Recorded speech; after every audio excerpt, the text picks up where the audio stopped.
Dr. Resnick, I want to try to drill down a little bit from the physician side of this. So insurance plan reaches out, let's say early summer, and says we're looking to be able to put all our networks together for next year. Do you want to be in network or out of network? They negotiate you. They tell you this is what we're going to pay you flat out. And no, we won't negotiate with you. And you go through all that back and forth on it, finally resolve it. By the end of the summer, they put out their open season plan with their list of all their providers on it.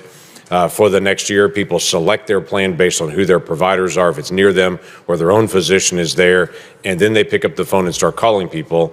Is there a requirement for physicians if they say I'm going to be in a plan to actually be in that plan for the next year?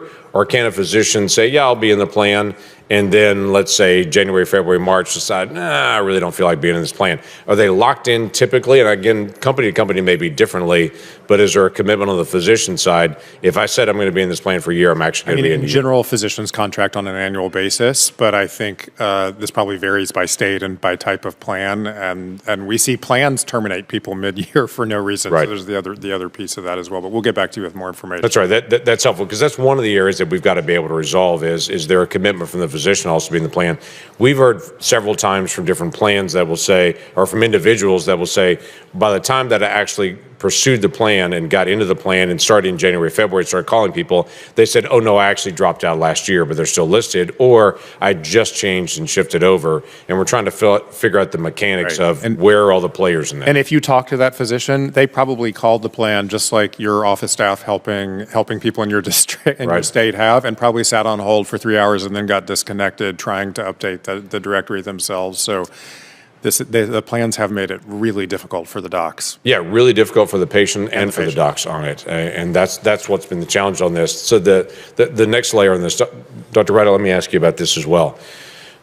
From the industry side, and you're dealing with this, there's a lot of insurance companies right now that aren't following the current CMS regulations even. So the issue always comes back to us. They're not following currently. Let's add one more and see if they'll follow that one as well. What do you see as the solution here in this process? Because I don't want a single constituent to be able to call and say, I don't know who that is. Ms. Myrick's testimony was powerful to be able to say, don't know who that is. That person died. Sorry, we don't take people anymore. We haven't been on that for years. That's plans just not updating and doing their work, but they're already violating CMS rules. So from an industry perspective, what's the answer on this? Standardization across the board, and that's a challenge because most plans are regulated on a state basis, and states have their own variations on what they do or don't want. But I think it starts with very, very detailed, aligned standards. You know, and the old adage is standards are great because there's so many of them, and that's the problem. We're now dealing with, Medicaid standards, CMS standards for Medicare, Medicare Advantage, state standards. So it's... Greetings, friends. I have breaking news to share with you today. A greater number of lawmakers are noticing an uptick in older Americans that are financially struggling. Many are barely getting by, as the SSA prepares to send out smaller monthly benefit payments. Top advocacy groups are urging Congress to approve legislation that would directly assist retirees. Please make sure that you watch until the end of this video to hear about all of these details. Also, this coming Friday and every Friday, I will be announcing several winners for the Walmart gift card giveaway. If you would like to enter the weekly giveaway, friends, all you have to do is click and like several of my videos and then comment below the keyword of each video that you watch. The more videos that you comment on, friends, the greater your chances of winning these giveaways. The modest cost of living bump in Social Security benefits next year could leave many retirees struggling to get by. This is as they continue to battle very high inflation that has rapidly eroded their purchasing power. A new survey found that about 62% of seniors who are collecting Social Security benefits are dissatisfied with the 3.2% payment increase that they will receive in 2024. In fact, nearly 3 in 5 seniors reported struggling financially as the cost of everyday necessities like food, rent, and medical care remains extremely high, while about 20% of seniors receiving Social Security plan to seek employment next year due to the small increase. Retirees reported concerns over rising utility, insurance, heating, and food costs. Currently, more than 66 million Americans who are collecting Social Security will receive the larger payment beginning in January. The payment is a steep decline from 2023, when recipients received an 8.7% bump, which was the highest in 4 decades. However, it remains higher than the 2.6% average increase recorded over the past 2 decades. The increase will raise the average retired benefit of $1,907 by approximately $59 per month. But even with the payment increase, retirees say they are worried about keeping up with stubbornly high inflation. Although the Consumer Price Index has fallen considerably from a peak of 9.1%, it remains above the Federal Reserve's 2% target rate. And on top of that, prices are up a stunning 17.23% when compared with January 2021, before the inflation crisis began. A separate survey conducted by the Senior Citizens League found that 68% of retirees reported that their household expenses remain higher than 1 year ago, even though inflation has somewhat eased.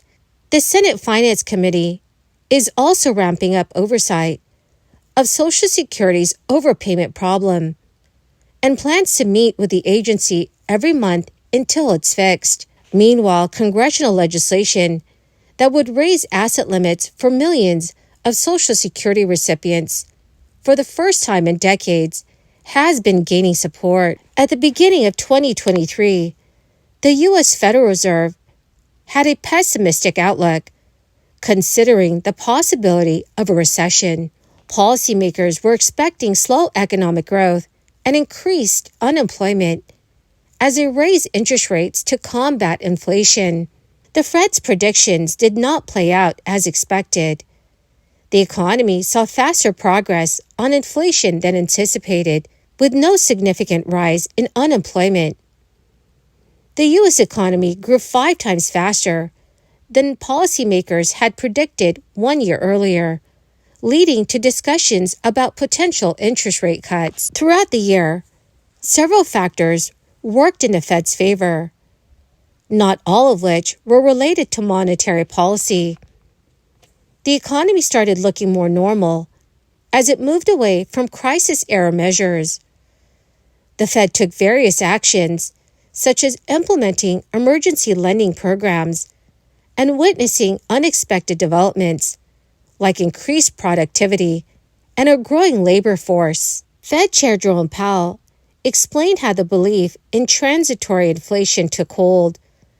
The crisis had injected trillions of dollars into consumers' hands, driving up demand.